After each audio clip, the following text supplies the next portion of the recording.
Assalamu alaikum, hello dear friends, I hope you all are well. तो in this video we will talk about reproduction chapter जो कि MDCAT के syllabus में included है।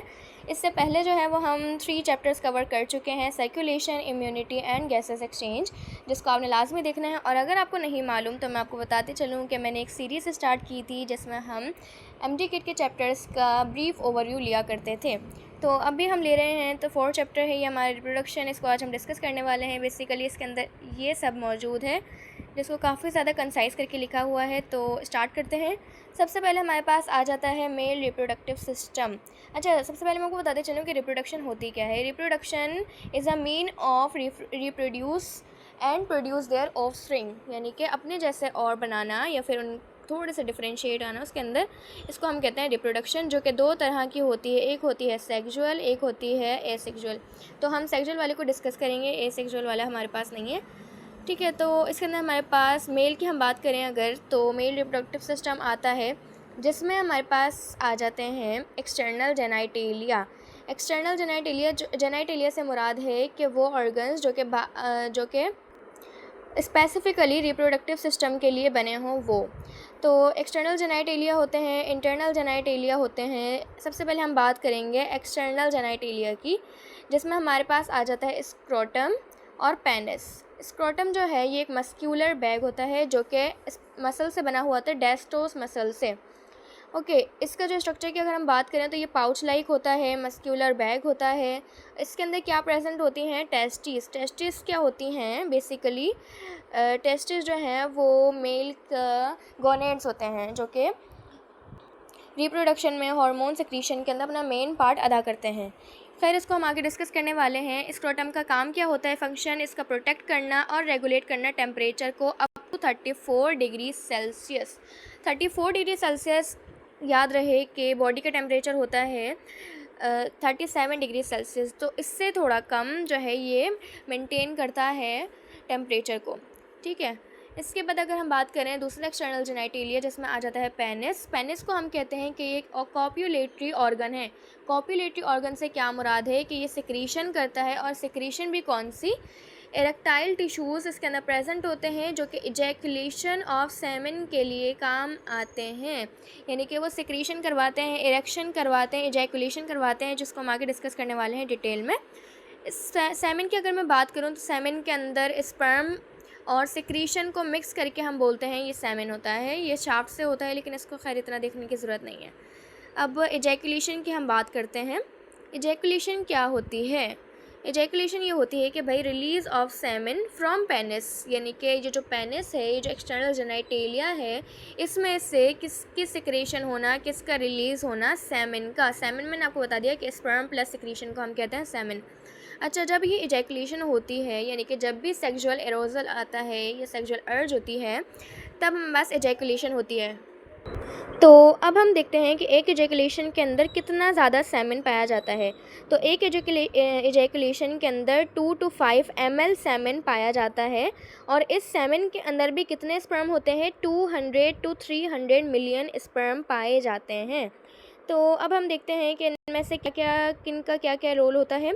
तो इन सारे स्पर्म्स में से जो 60% होते हैं वो तो बिल्कुल नॉर्मल होते हैं स्पर्म, ठीक है, और जो 40% होते हैं ना वो विगरस होते हैं। विगरस मतलब वो बिल्कुल तेज़ी से, बिल्कुल फास्टली मूव कर रहे होते हैं। किस लिए? क्योंकि उनको फर्टिलाइजेशन की बहुत जल्दी होती है, इस वजह से। तो अब अगर हम देखते हैं कि ड्यूरिंग एजैकुलेशन होता क्या है, कि जब भी भाई कोई सेक्सुअल एरोजल आ रहा होता है, कोई स्टिमुलस ऐसा आ रहा होता है, तो जो पेनिस होता है इसकी तरफ ब्लड सप्लाई बढ़ जाता है, और इसका साइज़ और इसकी विड्थ जो है वो भी इंक्रीज़ हो जाती है। तो ये तो बात हो गई हमारे मेल की एक्सटर्नल जेनाइटेलिया की। अब हम बात करते हैं इंटरनल जेनाइटेलिया, जिसमें आ जाते हैं गोनेड्स, टेस्टिस, ग्लैंड्स आ जाते हैं, और डक्ट्स आ जाती हैं। तो गोनेड्स में हम देखते हैं, यानी कि टेस्टिस जो हैं वो पेयर होती हैं, ओवल होती हैं शेप में। इनकी जो लेंथ होती है वो 1 to 5 सेंटीमीटर होती है, जबकि साइज़ अगर हम देखें तो 2 to 3 सेंटीमीटर होता है। अच्छा, होता क्या है कि जब फ़ीटस होता है एक मेल, तो उसमें जो है वो टेस्टिस जो है ना वो एब्डोमेन के अंदर प्रेजेंट होती हैं। लेकिन जब 7 मंथ ऑफ जेस्टेशन चल रहा होता है तो ये डिसेंड डाउन हो जाती हैं कहाँ पर, इन स्क्रोटम के अंदर ये डिसेंड डाउन हो जाती हैं फ्रॉम द एब्डोमेन रीजन। इसको हम कहते हैं क्रिप्टोरिकाइडियम। तो खैर ये इतना इम्पॉर्टेंट है नहीं, लेकिन फिर भी याद करना ज़रूरी है, पेपर इज़ वेरी प्रेडिक्टेबल। तो अच्छा, अब टेस्टिस के अंदर जो है 250 to 300 लोब्यूल्स पाए जाते हैं, जो कि सेमिनिफेरस टिब्यूल से मिलके बने हुए होते हैं। सेमिनिफेरस टिब्यूल के अंदर ही एक और तरह के सेल पाए जाते हैं जिनको सेटोली सेल कहते हैं, और ये क्या करवाते हैं, स्पर्म की प्रोडक्शन करवाते हैं। अब स्पर्म की प्रोडक्शन करवाते हैं। इसी तरीके से टेस्टिस के अंदर एक और सेल भी होते हैं जिनको हम कहते हैं लेडिक सेल। अब ये लेडिक सेल क्या करते हैं, ये टेस्टोस्टेरोन को प्रोड्यूस करवाते हैं। तो ये था हमारे मेल के टेस्टिस। इसके बाद हम बात करें ग्लैंड्स की, तो मेल के अंदर 3 तरह के ग्लैंड होते हैं। प्रोस्टेट ग्लैंड जो कि लार्ज ग्लैंड होता है इनके रिप्रोडक्टिव सिस्टम का। फिर आता है दूसरा ग्लैंड जो कि सेमाइनल वेजाइकल होता है, और सबसे छोटा ग्लैंड जो कि बल्बो यूरेथ्रल ग्लैंड होता है। इनको हम अभी स्ट्रक्चर में डिटेल में डिस्कस करने वाले हैं। डक्ट की अगर हम बात करें तो एक होता है एपिडिडाइमस, वास डेफरेंस जिसको डक्टस डेफरेंस भी कहते हैं, इजैकुलेटरी डक्ट, और यूरेथ्रा जो है वो यूरिनोजेनिटल कहलाई जाती है क्योंकि इसी में से यूरिन भी पास होता है और जो है स्पर्म भी इसी में से ही होता हुआ जाता है। तो अब हम इसका स्ट्रक्चर पहले देख लेते हैं मेरे ख्याल से। तो यहाँ पे जो है वो आपको दिख रहा होगा ब्लैडर जिसके अंदर यूरिन जो है वो कलेक्ट होता है। इसके बाद आपको ये दिख रही होंगी, ये आपको दिख रहा है पेनिस, यहाँ पे ये जो है ये पेनिस है, और ये जो आपको अंदर वाली ट्यूब दिख रही है ना, ये यूरेथ्रल ओपनिंग है, यानी कि यूरेथ्रा। ये देखें, ये वाली, बिल्कुल ये वाली बीच वाली, सही है। अब इसके बाद आपको यहाँ पे जो दिख रहे हैं ये है टेस्टिस, ये जो इधर दिख रही है आपको इसके साथ ही ये है एपिडिडाइमस, और ये जो लंबी सी ट्यूब जा रही है ये है वास डेफरेंस जिसको डक्टस डेफरेंस भी कहते हैं। इसी के बाद आ जाती है सेमाइनल वेजाइकल, फिर इसके बाद आ जाते हैं प्रोस्टेट ग्लैंड, फिर इसके बाद ये छोटे से ग्लैंड हैं इनको कहते हैं बल्बो यूरेथ्रल ग्लैंड, और यहाँ पर ख़त्म होता है इनका रिप्रोडक्टिव सिस्टम। टेस्टिस की हम बात कर चुके हैं। इसके बाद हम देखते हैं ग्लैंड्स। तो अब जब हम बात करते हैं ग्लैंड्स की तो सबसे पहले आ जाता है प्रोस्टेट ग्लैंड जो कि लार्ज ग्लैंड होता है रिप्रोडक्टिव सिस्टम का मेल के। ये क्या करता है कि सेमेन के अंदर फ्लूइड को ऐड करता है ताकि उनके अंदर नरिशमेंट हो। इसके बाद ये इस फ्लूइड को कहाँ पे सिक्रीट करता है भाई, यूरेथ्रा के अंदर, क्योंकि वहीं से ही तो सेमेन को इजैकुलेट होना है ना। इसके बाद इसका अपीयरेंस होता है मिल्की। इसकी पीएच होती है 6.5 जो कि एसिडिक होती है। बाकी अगर हम दूसरे ग्लैंड्स की तरफ जाएं तो वो होता है सेमाइनल वेजाइकल। याद रहे कि ये पेयर है और बल्बो यूरेथ्रा ग्लैंड पेयर है, लेकिन प्रोस्टेट ग्लैंड पेयर नहीं है। अच्छा, सेमाइनल वेजाइकल भी जो है वो सेमेन के अंदर फ्लूइड को ऐड करता है। इसकी मेजॉरिटी सबसे ज़्यादा होती है, यानी कि अगर हम सेमेन देखें तो उसके अंदर क्या क्या चीज़ें पाई जाती हैं। एक तो पाया जाता है स्पर्म, ठीक है। स्पर्म के बाद उसके अंदर पाई जाती है सिक्रीशन जो है उसके अंदर भी सबसे ज़्यादा सिक्रीशन किसकी होती है, सेमाइनल वेजाइकल की। 60% ये अपनी जो है इसके अंदर प्रॉपर्टीज़ डालता है। अच्छा, इसकी पीएच होती है 7.4 जो कि अल्कलाइन होती है। ये जो है वो एसिडिक था और ये अल्कलाइन है। अच्छा, अब इसके जो फ्लूइड होता है उसके अंदर क्या क्या चीज़ें प्रेजेंट होती हैं। फ्रक्टोस किस लिए, एनर्जी प्रोवाइड करने के लिए। क्लॉटिंग फैक्टर किस लिए, कि भाई उसको कोएगुलेट करना है ना, क्योंकि उसको जाके फर्टिलाइज होना है, इस वजह से। इसके बाद ये प्रोस्टाग्लैंडिन भी प्रोड्यूस करता है। ये आपने लाजमी याद रखना है, क्यों प्रोड्यूस करता है, ताकि जो स्पर्म है वो एक्टिवेट हो जाए। वो एक्टिवेट हो जाएगा तो भाई विगरसली मूव करेगा, फर्टिलाइजेशन के अंदर जल्दी होगी, इसलिए। तो थर्ड हम ग्लैंड देखें अगर, तो उसके अंदर हमारे पास ये भी पेयर होता है, यूरेथ्रा के बिल्कुल साथ में होता है, स्मॉल सा होता है, प्रोस्टेट ग्लैंड के नीचे होता है। इसको हम कॉपर्स ग्लैंड भी कहते हैं। ये you have to must learn. इसके बाद बिफोर एजुकेलेशन ये क्या करता है, क्लियर म्यूकस को सिक्रीट करता है जो कि न्यूट्रलाइज करते हैं बकाया स्पर्म को। ओके, तो this all about male reproductive system. अब हम पाथवे देख लेते हैं कि भाई एक टेस्टिस जो है वो किस तरीके से जो है वो कहाँ से कहाँ तक होता हुआ जा रहा है, ठीक है। तो सबसे पहले आगे टेस्टिस, फिर इन दोनों को यानी कि वासा एफ्रेंशिया और एपिडिडाइमस जो है ये एक दूसरे से कनेक्ट होते हैं। अच्छा, जब स्पर्म निकलेगा तो सबसे पहले वो रेटिटेस्टिस में जाएगा। रेटिटेस्टिस से होता हुआ वो वासा एफ्रेंशिया में जाएगा। फिर ये वासा एफरेंशिया से होता हुआ एपिडिडाइमस में जाता है, फिर यहाँ पे जाके मैचुरेशन होती है और स्टोर हो जाता है, ठीक है। फिर वास डेफरेंस में जाता है, फिर इजैकुलेटरी डक्ट में, फिर यूरेथ्रा से होता हुआ डायरेक्ट आउट। ओके, तो इसके बाद हम देखते हैं मेल में इनफर्टिलिटी क्यों होती है। मेल की इनफर्टिलिटी हम देखते हैं, अगर मेल के अंदर स्पर्म का काउंट कम है तो उसको हम कहते हैं ओलिगोस्पर्मिया, और अगर स्पर्म का काउंट है ही नहीं, यानी कि इजैकुलेशन के अंदर सेमेन जो है उसके अंदर स्पर्म है ही नहीं, तो उसको हम कहते हैं एजूस्पर्मिया। ओके, अब इनफर्टिलिटी का सबब क्या हो सकता है कि भाई ऑब्स्ट्रक्शन आ रही हो, कि ब्लॉकेज हो जाए वास डेफरेंस की, ये जो वास डेफरेंस है इसकी ब्लॉकेज हो जाए तो स्पर्म जो है सिक्रीशन जो है वो जा ही ना पाए। इजैकुलेशन डिसऑर्डर हो सकते हैं, जिसमें क्या आ जाती है हमारे पास इरेक्टाइल डायसफंक्शन, कि भाई इजैकुलेशन ही ना हो। उसके बाद रेट्रोग्रेड इजैकुलेशन होती है कि भाई सेमेन जो है वो बाहर आने के बजाय कहाँ जा रहा है, अंदर ही जा रहा है। तो इस वजह से जो है मेल के अंदर इनफर्टिलिटी पाई जाती है। इसके बाद हम चलते हैं कि स्पर्मेटोजेनेसिस के स्पर्म जो है वो किस तरीके से बनते हैं। स्पर्मेटोजेनेसिस के साथ मैंने ओजेनेसिस भी लिखी है, साथ में यूटेराइन साइकिल भी लिखी है, एंड देन फिर आगे हम मेंस्ट्रुअल साइकिल और ह्यूमन का रिप्रोडक्टिव सिस्टम को डिस्कस करेंगे। तो स्पर्मेटोजेनेसिस अगर हम देखें तो इसको कहते हैं स्पर्म फॉर्मेशन। स्पर्म की जब फॉर्मेशन होती है तो उसको हम कहते हैं स्पर्मेटोजेनेसिस। जहाँ पे भी जेनेसिस का वर्ड आए ना तो यहाँ पे हम समझ जाएंगे कि भाई ये फॉर्मेशन की बात हो रही है, और अगर हमारे पास लाइसिस का वर्ड है तो मतलब ब्रेक डाउन की बात हो रही है, ये तो हम सबको पता ही होगा।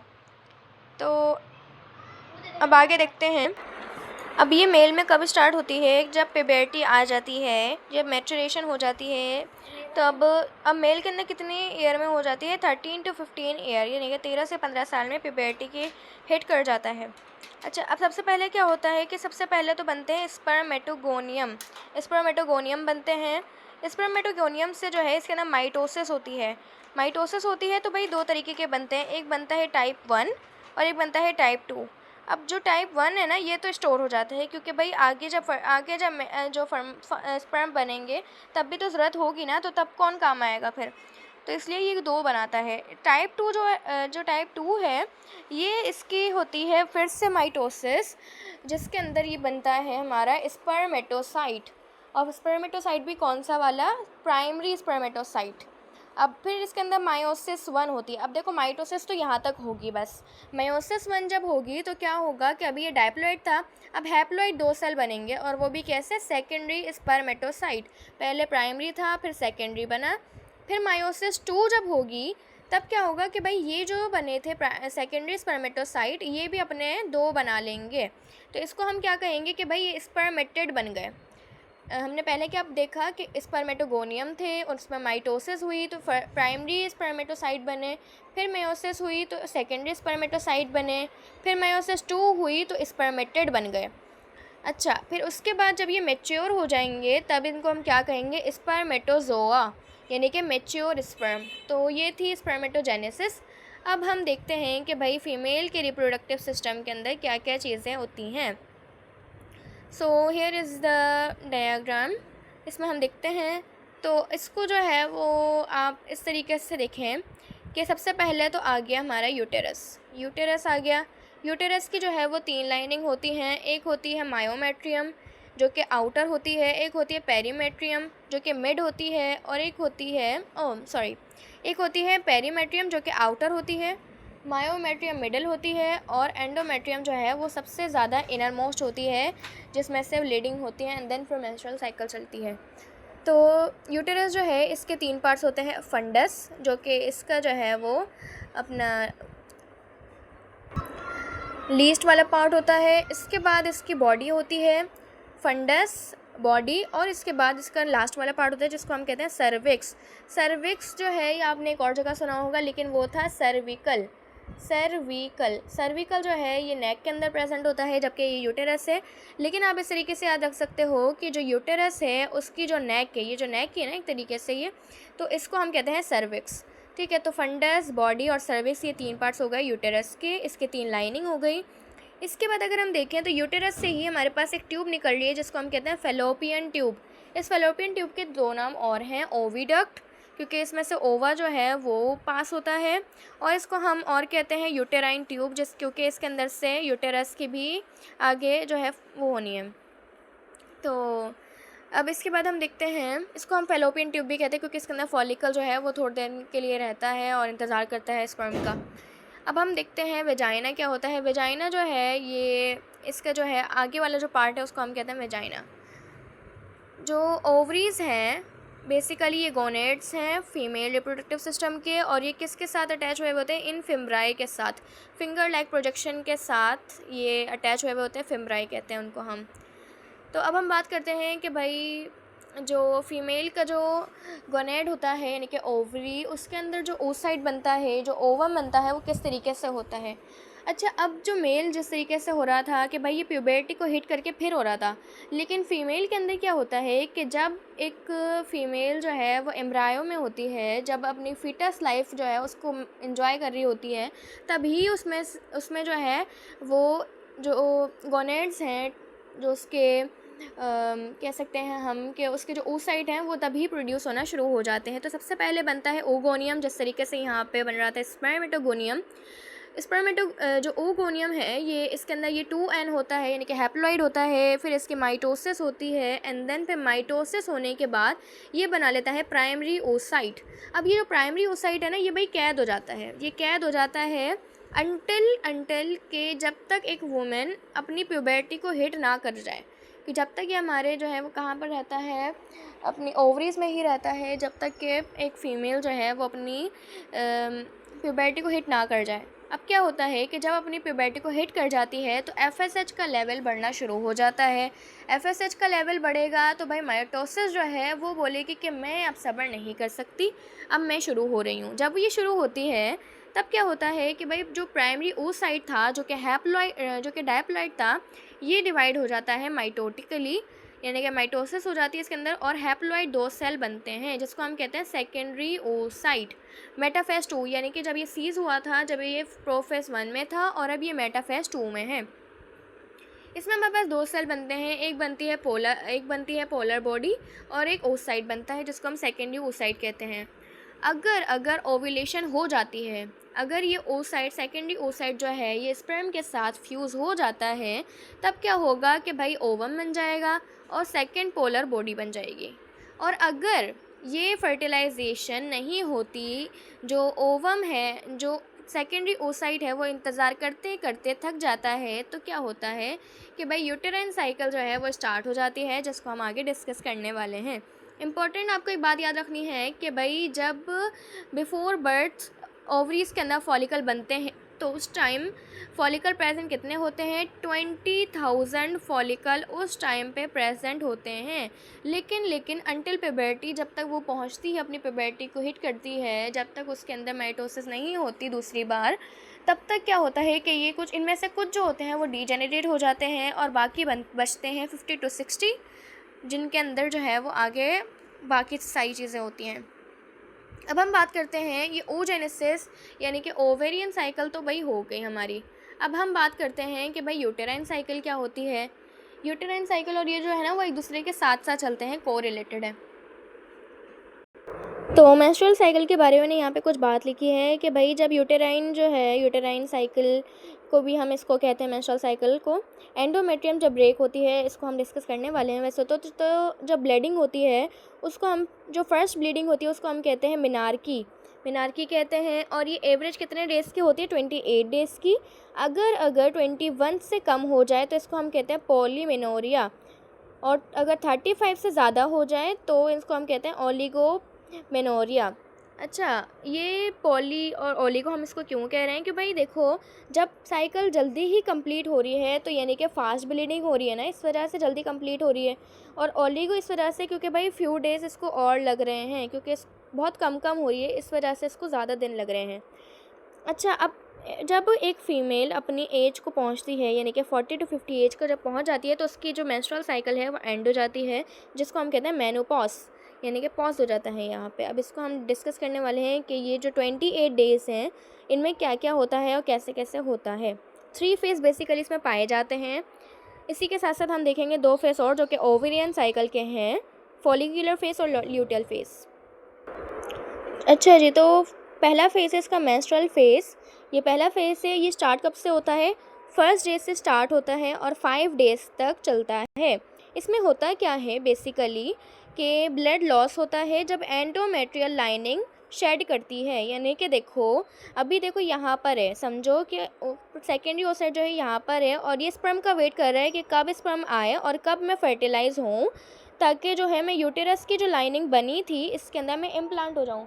लेकिन जब जो प्राइमरी सेकेंडरी oocyte है ये थक जाते हैं इंतज़ार कर करके, तो ये शेड हो जाता है और भाई जो एंडोमेट्रियल लाइनिंग है जो कि प्रेगनेंसी के लिए बनी थी वो ब्रेक होना शुरू हो जाती है। तो फर्स्ट 5 डेज़ में यही होता है और पहले दिन मेंस्ट्रुअल साइकिल के पहले दिन 20 to 80 मिलीलीटर ब्लड लॉस होता है। सेकेंडरी फेज़ की जब हम बात करें यानी कि प्रोलिफरेटिव फेज़ की, जिसको हम प्री ओव्यूलेटरी फेज़ भी कहते हैं, ये टोटल 7 डेज़ का होता है, 6 to 14 डेज़ चलता है।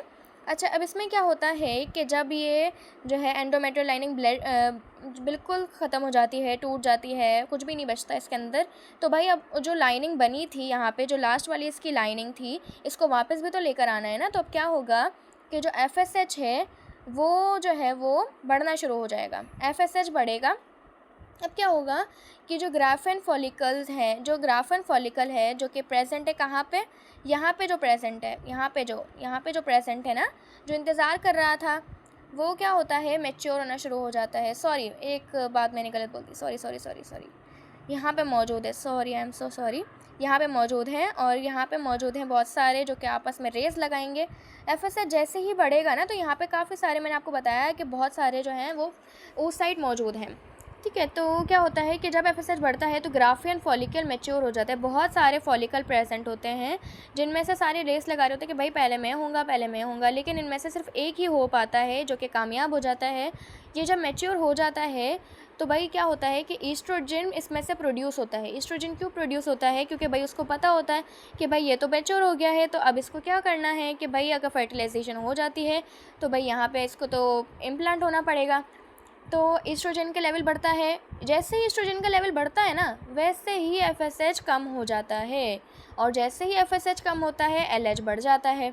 अब LH जब बढ़ता है तो क्या होता है कि भाई जो फॉलिक्यूल बना था ना, जो फॉलिकल बना था, वो जो है वो रप्चर हो जाता है। वो बोलता है यार ये क्या हो गया, मुझे तो ईस्ट्रोजन को बढ़ाना था, ईस्ट्रोजन को बढ़ना चाहिए था, FSH को बढ़ना चाहिए था, क्योंकि मैं फॉलिकल जो है वो उसको मुझे अच्छा होना था और ज़्यादा। लेकिन क्या होता है कि LH बढ़ जाता है और ये टूट जाता है। अब जब ये टूट जाता है तो क्या होता है, समझो यहाँ पे था, अब यहाँ से जो है वो निकल के कहाँ आ गया, ये यहाँ पर आ गया। यहाँ पर जब ये आया, इसने बोला कि भाई जो मेरा बकाया पार्ट था, क्योंकि देखो अंदर oocyte है ना, अंदर oocyte है, बाहर तो फॉलिकल है, बाहर फॉलिकल है, अंदर oocyte है, oocyte निकल के बाहर गया है ना, और जो हमारा फॉलिकल है वो तो नहीं गया, तो उस फॉलिकल को हम क्या कहेंगे, कॉर्पस ल्यूटियम। कॉर्पस ल्यूटियम जो है जब ये बच जाता है तो ये ग्लैंडुलर बन जाता है और यहाँ पे जो है हमारी साइकिल ख़त्म हो जाती है। कैसे ख़त्म हो जाती है मैं आपको वापस से बताऊँ। देखो 6 to 14 डेज तक चलता है। FSH जब बढ़ता है तो ग्राफियन जो फॉलिकल्स मौजूद थे वो मैच्योर हो जाता है एक, और वो ईस्ट्रोजन को प्रोड्यूस करने लगता है। जब ईस्ट्रोजन प्रोड्यूस होता है तो LH भी इंक्रीज़ होता है। LH इंक्रीज़ होता है तो वो जो है वो फॉलिकुलर स्टिमुलेटिंग हार्मोन को कम कर देता है, जिसकी वजह से जो है वो रप्चर हो जाता है हमारा फॉलिकल, और उसमें से oocyte निकल के ओविडक्ट में चला जाता है। सही है। अब यहाँ पे देखो, आपको मैंने एक बात बताई थी कि जो है इतना हिस्सा कहाँ पर आ जाता है, हमारा ओवेरियन साइकिल के अंदर आ जाता है। फॉलिकुलर फेज़ जिसको हम कहते हैं, फॉलिकुलर फेज़ कितने दिन चलता है, 1 to 13 डेज़। अगर मैं बात करूँ कि भाई 14 वाले डेज़ कहाँ गए, क्योंकि इसके अंदर 14 डेज़ आ रहे हैं।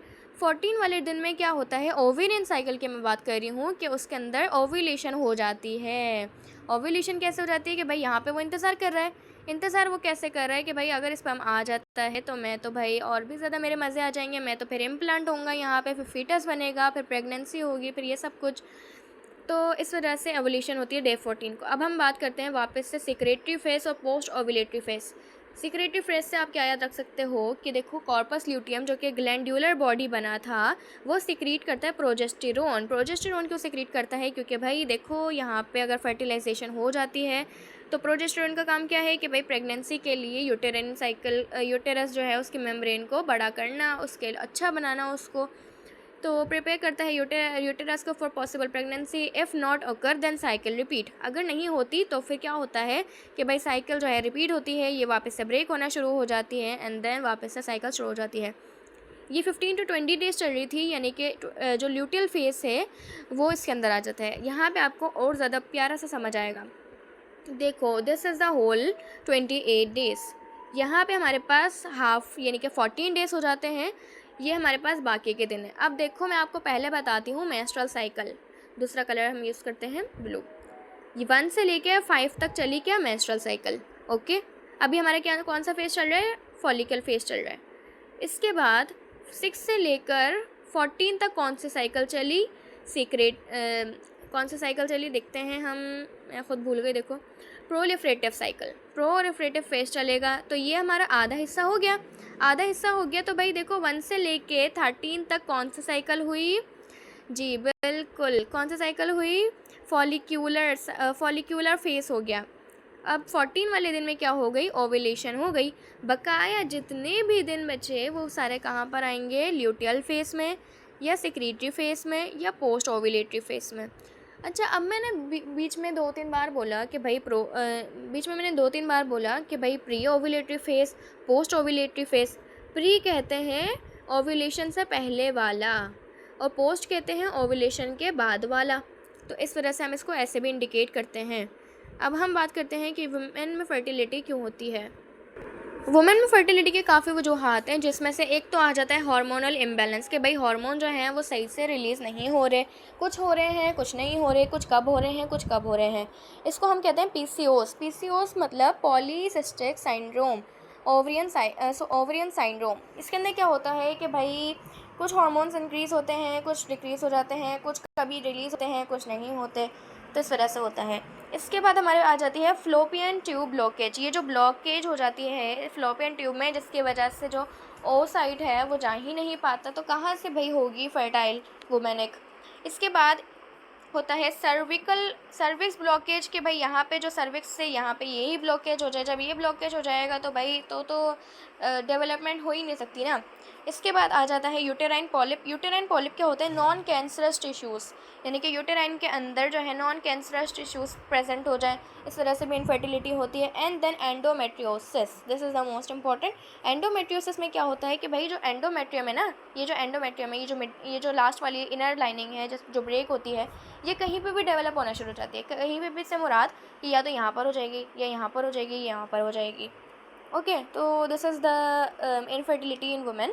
अब इसके बाद इन विट्रो फर्टिलाइजेशन क्या होती है, जो कि आजकल बहुत ज़्यादा फेमस हुई हुई है, जिसके अंदर क्या होता है टेस्ट ट्यूब बेबीज़ को हम कहते हैं, यानी कि मेल का स्पर्म ले लिया और वुमेन का उस साइड ले लिया एंड देन इन दोनों की फर्टिलाइजेशन करवाई। फिर ये टेस्ट ट्यूब के अंदर इनकी फर्टिलाइजेशन हुई एंड देन उसको वुमेन के जो यूटेरस है उसके अंदर इंसर्ट कर दिया जाए। अब इसके बाद मिसकैरेज क्या होता है एंड देन अबॉर्शन। मिसकैरेज से मुराद क्या है कि प्रेगनेंसी का लॉस हो जाना, यानी कि प्रेगनेंसी का ख़त्म हो जाना बिफोर कब, 20 वीक्स के से पहले ही लॉस हो जाना प्रेगनेंसी का। और अबॉर्शन तो इसका मतलब यही है कि इट्सेल्फ खुद से करवाना बिफोर 20 वीक्स। इसके बाद हम STDs की बात करते हैं, सेक्सुअली ट्रांसमिटेड डिजीज़। गोनोरिया जिसके अंदर आ जाता है, सिफिलिस आ जाता है, हर्पीस आ जाता है, एड्स आ जाता है। गोनोरिया जो है वो होता है gram positive bacteria Neisseria gonorrhoea से। सिफिलिस जो है वो होता है ट्रेपिनोमा पैलिडम से। एंड देन हर्पीस जो है वो हर्पीस वायरस 2 से होता है। एंड देन एड्स जो है HIV वायरस से होता है। अब इसके अंदर क्या होता है, गोनोरिया का अगर हम बात करें तो इसके अंदर जो यूरिनेशन है वो बर्न होनी शुरू हो जाती है, मतलब इचिंग टाइप का होना शुरू हो जाता है। डिस्चार्ज जो है वो काफ़ी ज़्यादा होता है।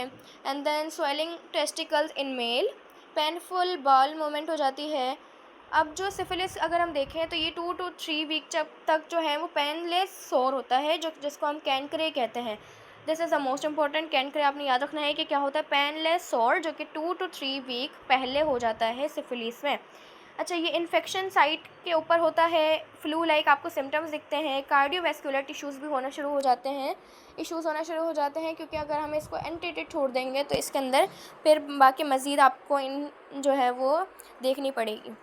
हर्पीस के अंदर क्या होता है, ब्लिस्टर्स यानी कि दाने वगैरह, फ्लू, फीवर और लिम्फ नोड बनना शुरू हो जाते हैं। अगर हम एड्स की बात करें तो एड्स जो है वो जो HIV वायरस है वो अटैक करता है हेल्पर टी सेल को, और सब सहारा अफ्रीका के अंदर एक डेजर्ट है, वहाँ पे सबसे पहले पाया गया था इन होमोजाइगस मेल। ये this is the most asked question in PYQs, past year question में सबसे ज़्यादा पूछा गया है ये, मतलब इस चैप्टर से रिलेटेड कि भाई कहाँ पे पाया गया था। तो भाई होमोसेक्सुअल जो मेल्स थे उनके अंदर पाया गया था सबसे पहले एड्स। ओके, तो गोनोरिया के लिए क्या लेना चाहिए भाई? एंटीबायोटिक लेनी चाहिए, जाहिर सी बात है, क्योंकि बैक्टीरिया है, इसके लिए तो हम सिर्फ एंटीबायोटिक से ले सकते हैं। और सिफिलिस जो है ये भी बैक्टीरिया से ही होता है, तो इसके लिए भी हमें क्या लेना चाहिए? एंटीबायोटिक्स लें अगर जो पर्सन इफेक्टिव है। तो this all is about reproduction chapter, male reproductive system, women reproductive system, ovulation, spermatogenesis, oogenesis. तो I hope if you like this video then do let me in comment section, please show support. और अगर आपको इतना सही फ़ायदा हो रहा है ना, तो tell me please, this is only to make myself happy and satisfied. इंशाल्लाह आपसे मुलाकात होती है दूसरी वीडियो में। बताइएगा ज़रूर कि कौन सा चैप्टर्स को हम डिस्कस करें। अल्लाह हाफ़िज़।